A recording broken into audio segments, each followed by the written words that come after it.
there's a shortage and a need of transplant donors in South Africa. So it came as a real shock to me, because for me, transplantation and organs is the pinnacle of a medical profession in any country. So I hadn't realized how difficult it is to get what you need.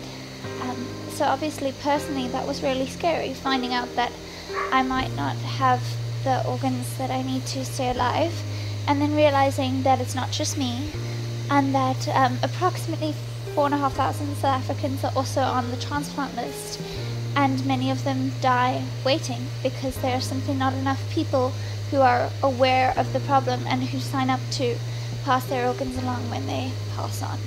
The Get Me to 21 campaign was something that I felt people could relate to, because for me, organ donation is a very serious issue. It's obviously about life and death, but for me it's much more about life than it is about death.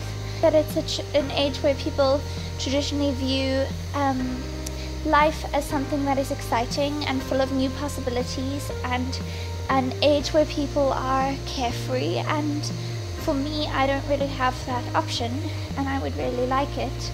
So I hoped that those who saw the campaign would understand that, and that it might mean something similar to them than it did to me.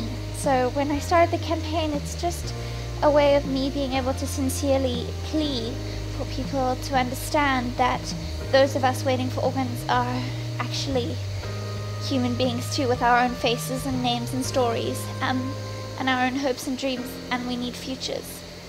The success of the campaign, it makes me so happy, because I feel like I'm doing the right thing. And I'm tired all the time, I'm stuck in my bed, I feel like I live in this tiny little bubble. But this campaign's given me this opportunity to reach out and actually possibly save people's lives. And it's just incredible how people have responded. I don't really know what to say except for thank you to anyone who ever has responded to my campaign.